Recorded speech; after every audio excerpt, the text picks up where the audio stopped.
Hey everybody, in this episode I switch gears a little bit and talk about China and their new Silk Road, more formally known as the Belt and Road Initiative. I decided to cover this topic because it's of great interest to me as somebody who studies Mandarin and who is just, fascinated by certain elements of Chinese culture and Chinese politics. I decided I wanted to provide some education, a little bit of insight into what this new project is coming out of the People's Republic of China.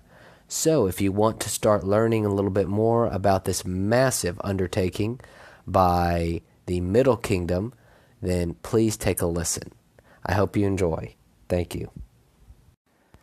So, let's talk about the Chinese Belt and Road Initiative. I want to focus on China a little bit because it's a heavy interest of mine. I wouldn't say I'm a China watcher per se, but I'm learning Mandarin. I've been studying it for several years, and I am highly interested in Chinese culture and politics. So, and then also I teach lots of Chinese students English, so I have lots of ties, and I've known lots and lots of Chinese people over the years. And I think the Belt and Road Initiative is something that a lot of people don't even know about. So just to give you a real quick overview, the Belt and Road Initiative for the Chinese is like the new Silk Road. A lot of people, if you don't know, the Silk Road was thought to be it was an ancient trade route that went from China all the way through the Middle East and I guess reaching the western parts of Europe or the eastern parts of Europe. And the Chinese in recent years have begun to, what they call the Belt and Road Initiative is basically a reestablishment of this kind of trade route that would connect China even more deeply with other parts of the world, most notably other parts of Asia, the Middle East, Europe, and Africa. So, I have downloaded a paper here from the Belt and Road Advisory Board, and I want to kind of go through some of this and add in some commentary as we go along. So, it talks about what the Belt and Road is. It says, according to this document, it's a global connectivity push that was initiated in 2013 and led by the Chinese government in internationalizing Chinese companies, also called a Chinese version of globalization. Okay, so internationalizing Chinese companies, that's pretty obvious. They want to connect China with the rest of the world, even more so, and provide a way for their companies to be more global. It says they aim to increase business, political, and cultural exchange by leveraging the historical spirit of the ancient Silk Road. So, I mean, do I doubt that that's something they would like? Closer cultural ties? Yeah, I don't really think that's a big deal for them. I'm reading a great book by Henry Kissinger right now. I'm actually listening to it on Audible. And the Chinese historically have not been that concerned about exchanging cultural information so much as allowing other people to get Chinese culture.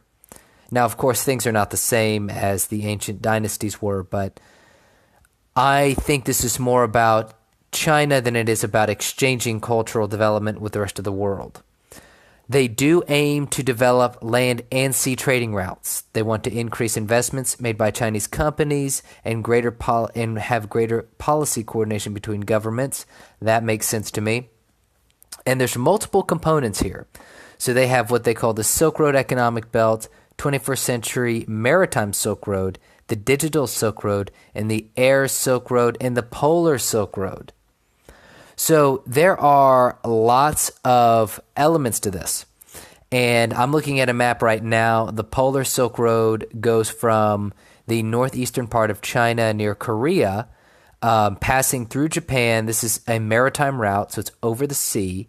And it goes from the northern eastern part of China near Korea all the way going northeast okay, going towards the northeastern part of Russia, in between Russia and Alaska, going through the Arctic and coming back around the northern part of Europe. So it makes a big loop around the Eurasian continent, and ending near, like, say, the Sweden, Finland area, Norway. So that's one route. Then they've got the Mongolia-Russia corridor, which goes from northeastern China, on land all the way from northeastern China through Mongolia, through the southern part of Russia to the eastern part of Europe. Then they have another large piece, a landmass, going from, called the New Eurasia Land Bridge Corridor. That one shoots from eastern China, probably near Beijing, just going straight through west, hitting the western parts of China, looks like Uzbekistan, and then lots of these other countries on their way, like, Turkey and some of these other stand countries, all the way over to Europe. And it looks like they aim to end there in the Netherlands, is how it looks. But there's several of these corridors, several maritime corridors and several land corridors.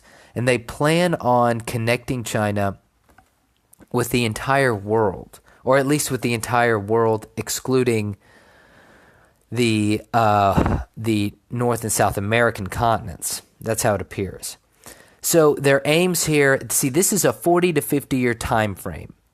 $2 trillion of investments planned by the 2030s, and they plan to have over 70 countries participating, or that's what it says already, and those are provided by official Chinese government data, which who knows how accurate that is.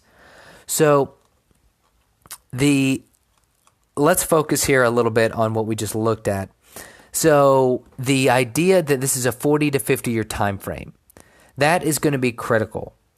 And to be honest, I don't understand why this idea is not getting more traction in the media, or why more people aren't talking about it. The Chinese are setting themselves up to be a world power, and they're not being stupid about it. They are, or, at least I don't think they're being stupid about it.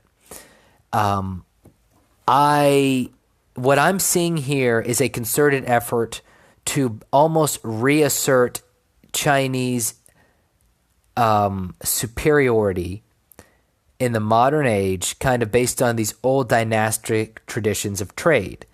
And according to the little bit that I've studied about China, trade has been a critical part of other people coming to China for past historical Chinese wealth.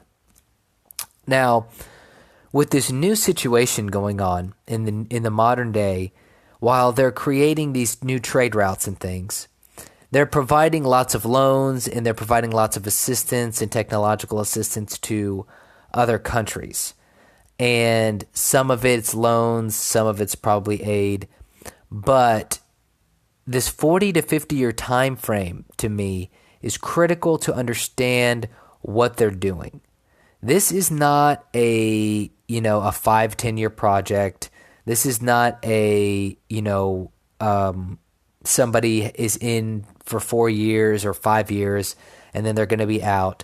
This is a 60% of somebody's lifetime in order to get these major infrastructure projects done. These infrastructure projects are going to be including things like bridges, roads, and then other technology along the way, and other types of things to help aid in logistics and to help other countries that are going to be involved. So people should understand that the Chinese are setting themselves up to be very successful into the future. Now, will it be successful? Nobody knows, because nobody knows the future. But are they, people like to talk about success and luck.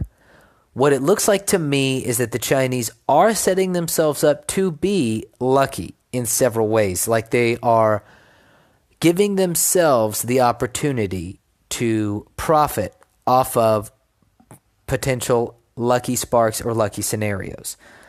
And this trade, this new trading situation between China and its other countries in its area could potentially give it a lot of strength. Here are some positives that I think of for China right off the bat. Is right now, I follow a lot of economic news.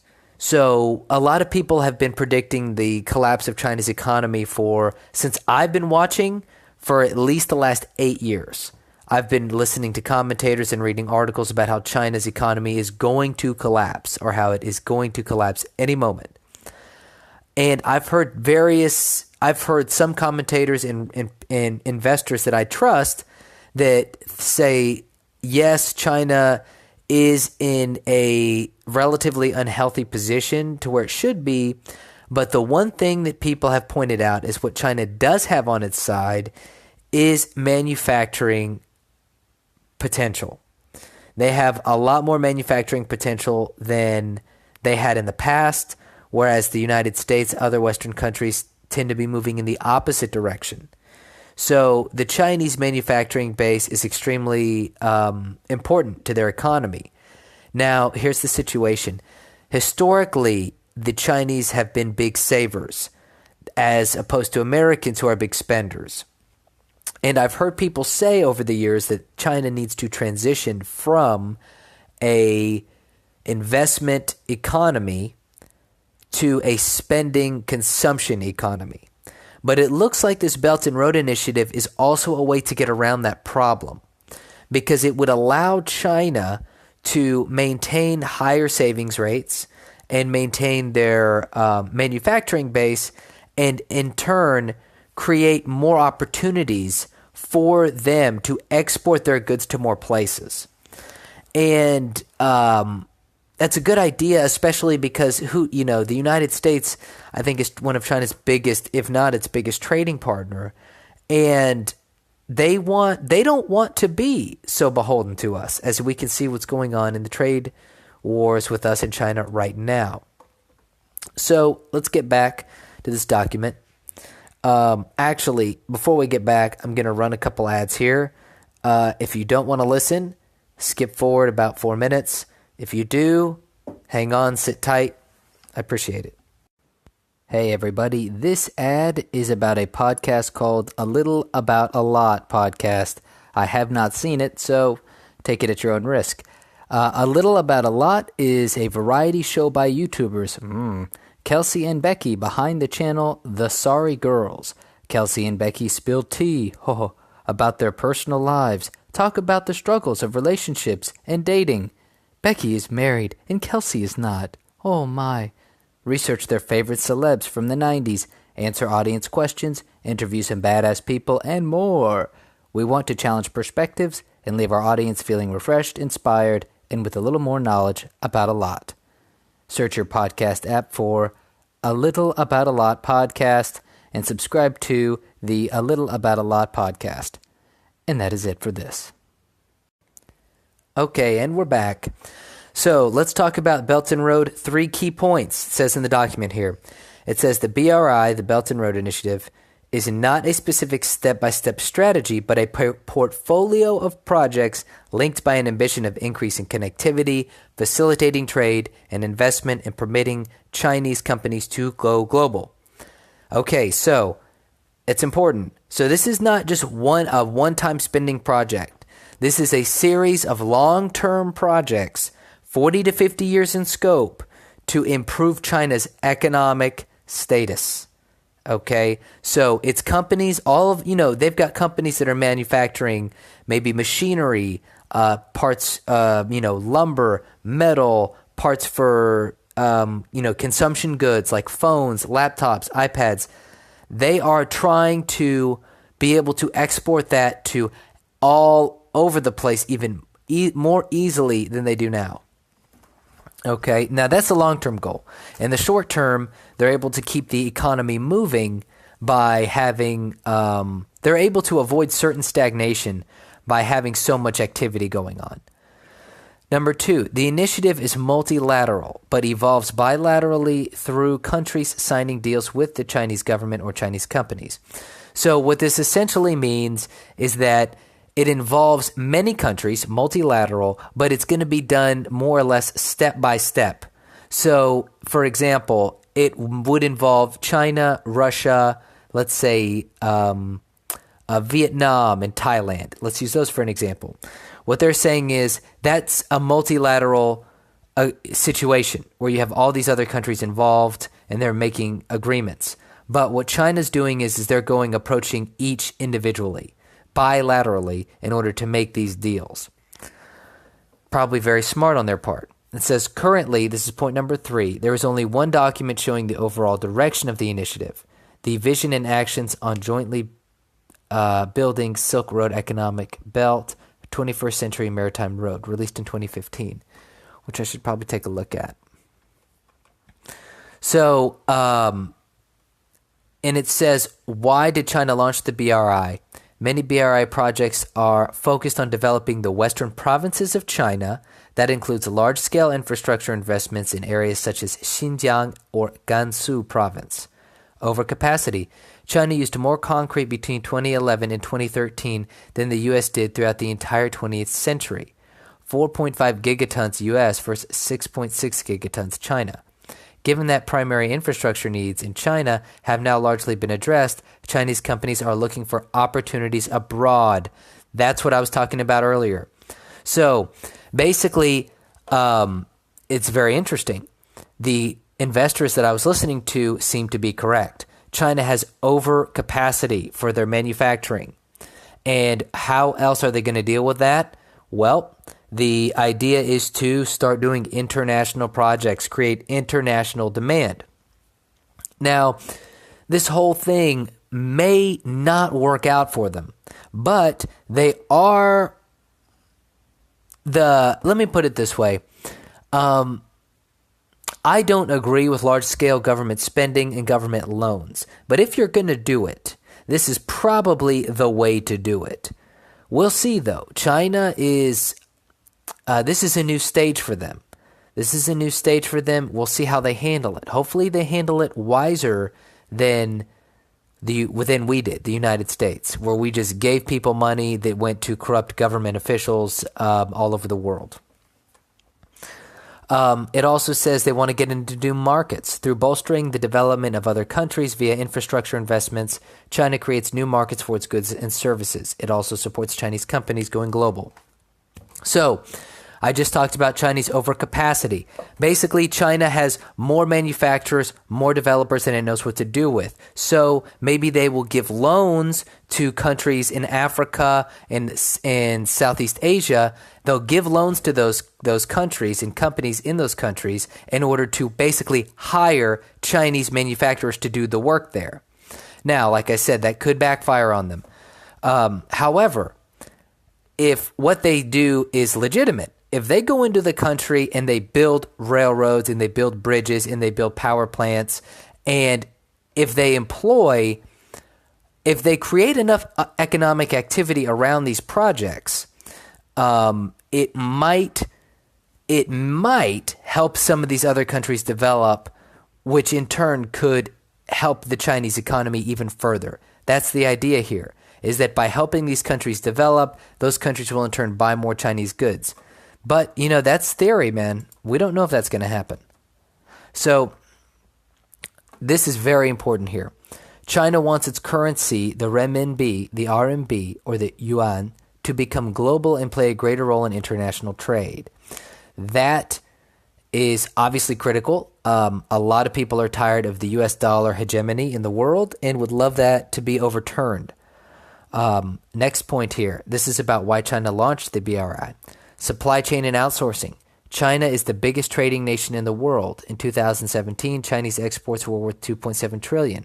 But with rising labor costs, China must improve the efficiency of its supply chains, which can involve outsourcing or offshoring manufacturing production to locations with cheaper wages. Geopolitics. The BRI allows China to present its growing role as a win-win opportunity and improve the perception of China in other countries. Energy and security. The BRI allows China to create alternative routes for acquiring natural resources, which increases its energy security. Take crude oil, for example. Currently, 80% of China's oil imports pass through the Malacca Strait, controlled by the U.S. Navy, which makes Beijing uneasy. Fantastic. Fantastic. And when I say fantastic, I mean it's fantastic to read this information because it's coming straight from the source. Yes, that seems like a brilliant move on their part. So one could argue that it's not that efficient to build all of these projects. However, as a student, as a self-proclaimed student of Nassim Taleb, it's okay to forego efficiency for being more robust. And it's okay to lose money. It's okay to not optimize the amount of money that you get in order to ensure that you can't fail from one or two small things going wrong. That's also how I view this project. When I'm looking at that map of China's Belt and Road Initiative, and I see that it has maritime sea routes going all the way up around Russia through the Arctic Circle, going, of course, going through the Strait of Malacca, which is near Malaysia, which I think is Malaysia and Singapore, and going then all these different land routes through Russia, through, Turkey, through the Middle East, going through Europe. What they're able to do here is not just, it's a strategic move as much as it is economic, right? Because you're able to do, okay, yeah, you get your manufacturing companies stay in business. And guess what? They hire probably tons, probably millions of engineers, software engineers, laborers, which in turn are going to spur growth like restaurants, stores, all these other things. So they're spurring their economic growth. They're trying to develop friendships, but even more importantly, they will gain access and have other access points to important resources they need, right? So if they need to get oil and the U.S. blocks off the Strait of Malacca, well, guess what? Now they have maybe 2 or 3 other avenues for them to get there. Now, like I said, we don't know how successful this is going to be, but this is only the beginning. They just started this a few years ago, so it'll be interesting to see where it goes. So anyway, I think I'm going to go ahead and end this here. I do plan to do some more of these because I've become fascinated with this project and with what the Chinese are doing. So you'll probably hear more from me on this. So anyway, thank you guys for listening and have a great day.